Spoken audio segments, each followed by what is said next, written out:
Suamiku ternyata orang kaya. Bagian 8. Maafkan aku ya mas. Aku sudah menjadi perusak hubungan kalian. Tersenyum kecut sembari tertunduk hingga setitik air keluar dari sudut matanya. Pintu mobil terbuka. Kinar pun menghapus air matanya dengan cepat. Lalu tersenyum. Maaf ya Kinar, dia itu hanya kekasih Mas Tara ya? Leon menoleh dengan cepat. Tidak apa-apa mas, Kinar ngerti kok. Yuk kita pulang saja. Dia cantik sekali, cocok denganmu mas. Kinar tersenyum lebar sembari mengacungkan kedua ibu jarinya. Leon pun tidak bisa menjelaskan apapun untuk saat ini. Dahinya berkerut. Dia kok malah tidak terlihat cemburu sih? Apa memang dia tidak ada perasaan terhadapku? Leon sedikit kecewa. Tangannya mulai berkutat pada seatbelt, lalu melirik sekilas.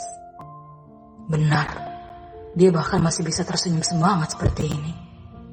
Leon mulai menyalakan mesin mobilnya dan mobil pun kembali melaju.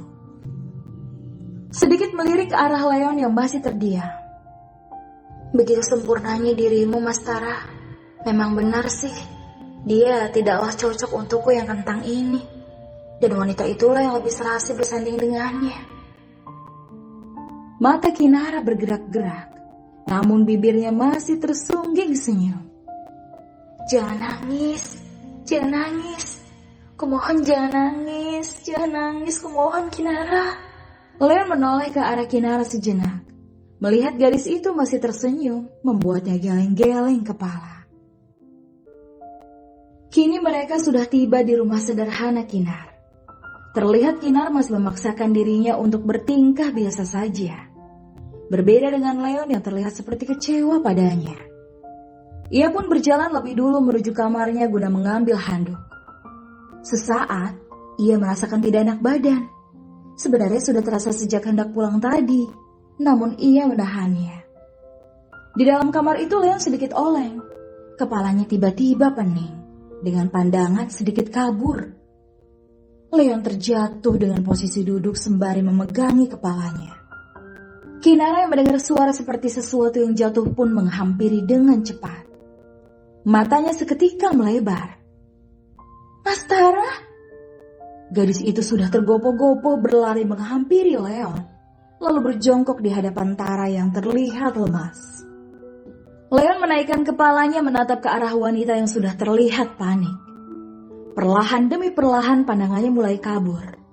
Dan ia pun tumbang di tubuh Kinara. Dan dengan cepat gadis itu menangkapnya. Mas Tara, mas.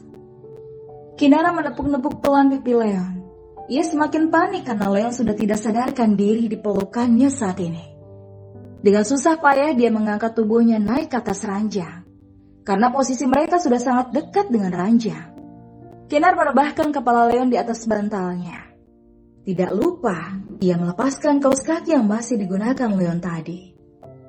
Ya ampun, bagaimana ini? Dia pingsan. Kinara menyentuh kening Leonard. Panas. Aduh, sejak kapan dia demam? Kinara sedikit ragu. Ia mulai membuka kancing baju suami sirinya, lalu melonggarkan gespernya. Setelah itu ia beranjak meraih wadah dan air hangat di dapur dan kembali ke kamar Leon guna mengompres tubuh itu. Ia juga meraih minyak angin yang sudah ia buka penutupnya lalu mendekatkannya ke hidung Leon.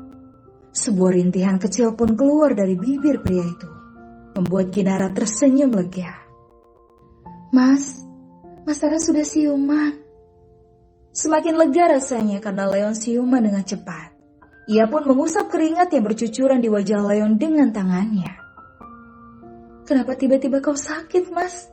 Pasti gara-gara kelelahan ya? Kinara menatap dengan sedih wajah pria yang masih terpejam dan sedikit berindih. Mas Tara, kasihan sekali dirimu. Aku jadi merasa bersalah sudah mengajakmu jalan-jalan seharian ini. Ia pun kembali membasahi handuk kecil itu dan meletakkan kembali di kening Leon. Lalu membenarkan selimut itu dan beranjak. Yang saat itu ditahan oleh tangan Leon. Mau kemana?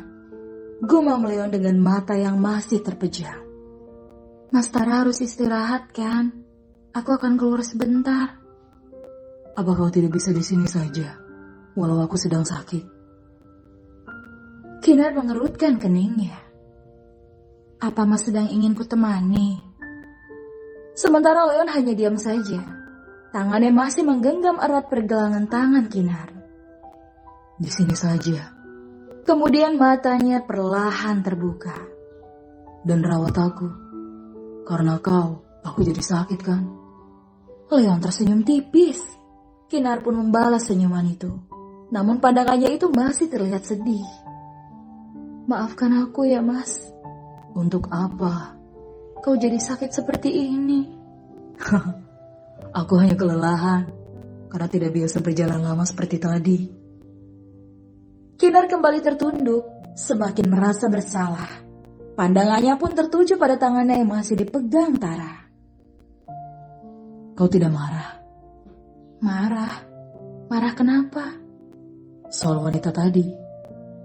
Leon kembali membuka soal wanita yang ia lihat tadi terlihat akrab padanya. Dia Fiona. Nama yang cantik, secantik orangnya. Kenapa kau sebut namanya di depanku sih Mas? Kinara merasa tersayat karena Leon menyebutkan nama wanita itu. Leon pun masih terdiam. Gadis ini kenapa tidak bertanya sih?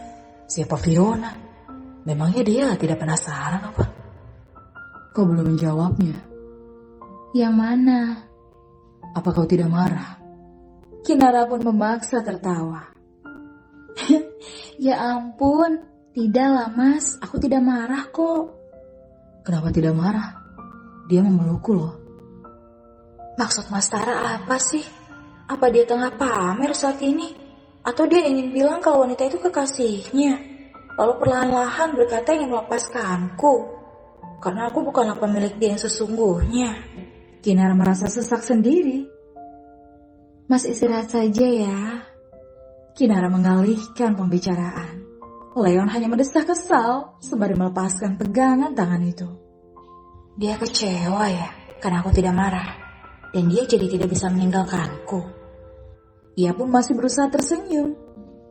Aku keluar dulu ya Mas. Leon berkecak tanpa menjawab apapun. Ia memiringkan tubuhnya membelakangi Kinara yang masih duduk di tepi ranjang. Kinar memandang sendu punggung pria itu. Apa harus aku ya yang mengatakan jika dia bisa pergi dari rumahku? Kinara pun beranjak lalu melangkah keluar kamar Leon dan menutupnya. Pintu kamar sudah tertutup sempurna, menandakan Kinara sudah benar-benar di luar. Dia memang tidak ada perasaan terhadapku rupanya. Leon merasa kesal sendiri. Namun karena kepalanya yang masih pening membuatnya memutuskan untuk memejamkan mata. Dan dia pun tertidur. Sementara gadis itu di luar berjalan pelan menuju ruang tamu. Dan duduk sendirian di sana. Pandangannya yang kosong mulai mengembun. Ia belum siap jika Mas Tara pergi dari kehidupannya. Ia juga belum siap jika dirinya harus hidup sendirian lagi. Air matanya mulai menetes. Tidak apa-apa Kinar, tidak apa-apa. Lirihnya sambil terisak. Ia menepuk-nepuk dadanya sendiri yang sesak. Kenapa aku gila sendiri seperti ini? Padahal dari awal kami memang sudah sepakat kan? Hanya menjalani sampai ada keyakinan masing-masing. Tapi jika Mas Tara lah yang ternyata tidak ada keyakinan sama sekali bersamaku. Dan hanya aku yang menyukai sendiri. Apa aku bisa memendam ini? Sementara saat ini saja aku sudah tidak rela dia memiliki cinta dengan wanita selain diriku. Kinar masih terisak sembari menutup mulutnya dengan kedua tangannya. Berusaha agar suara tangisnya tidak keluar. Merasakan sakitnya mencinta sendiri.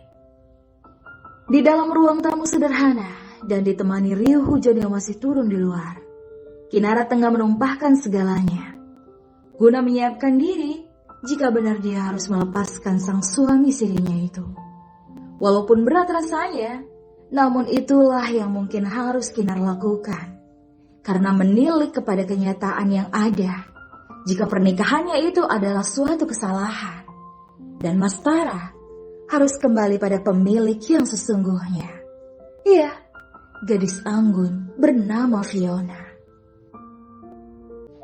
Seorang wanita tengah menatap lurus ke depan, sembari melamun dalam kesendiriannya, mengamati buliran hujan yang terus turun, sehingga memunculkan embun di dinding kaca tepat di depannya berdiri. Sementara layang senja sama sekali tak nampak mencuitkan sinar jengganya, akibat tertutup tepukan awan hitam yang semakin pekat menutupi langit ibu kota. Fiona melipat satu tangannya di depan dada, sementara satunya tertekuk menopang dagu. Aku sudah beristri. Sekilas suara pria yang ia cintai kembali terngiang. Apa yang ia dengar tadi seolah mematahkan harapannya. Sedikit tak percaya dengan apa yang Leon tuturkan, karena ia yakin selama ini mantan kekasihnya itu pasti masih menyimpan rasa untuknya, sehingga membuatnya merasa jika Leon tengah berbual saat itu demi bisa menghindari dirinya. Namun kembali ingatannya tertuju pada beberapa waktu sebelumnya, di mana dia melihat seorang wanita berada di dalam mobil yang seperti bukan mobil milik Leon. Flashback. Leon masih menatap tak percaya saat melihat Fiona berdiri di hadapannya. Gadis itu meraih tangan Leon yang saat itu juga ditepisnya. Apa yang kau lakukan di sini? Aku tadi sempat berpikir itu bukan kau saat melihatmu tadi, tapi ternyata benar kau. Fiona tersenyum senang, seraya memeluk Leonard. Di saat yang sama, mata Fiona menyipit. Dia melihat seorang gadis di dalam mobil yang berada di belakang Leon. Lepaskan aku. Leon melepaskan kedua tangan Fiona dengan paksa. Dia siapa, Leon? Dan ini bukan mobilmu, kan? Pergilah, aku tak perlu menjawab itu. Hendaknya dia melenggang pergi meninggalkan gadis itu. Namun lengannya sudah ditahan oleh Fiona. Leon, sungguh aku merindukanmu. Kita bicara baik-baik ya. Aku akan menjelaskan semuanya tentang hubunganku dengan Derry. Aku rasa itu tidak perlu. Aku sudah tidak peduli lagi. Leon, kumohon. Aku hanya mencintaimu. Ucapnya masih menahan lengan kekar itu. Sementara Leon hanya geleng-geleng kepala, berusaha melepaskan diri, karena baginya apapun yang akan dikatakan Fiona sudah tidak ada gunanya. Semua karena kepercayaannya sudah terpatahkan. Leon, ayo kita bicara, kumohon. Aku tidak bisa. Baiklah, aku akan menemui Tuan Baskara dan memintanya untuk menikahkan kita secepatnya. Leon pun menoleh. Hei, kenapa tiba-tiba kau bawa-bawa nama ayahku? Fiona tersenyum. Tangannya mulai menyentuh dada bidang Leonard. Kau tidak tahu, jika ayahmu menginginkanku menjadi menantunya. Mata Leon membulat. Ia lantas menarik lengan Fio dan membawanya menjauh, tepat di dekat mobil Fiona.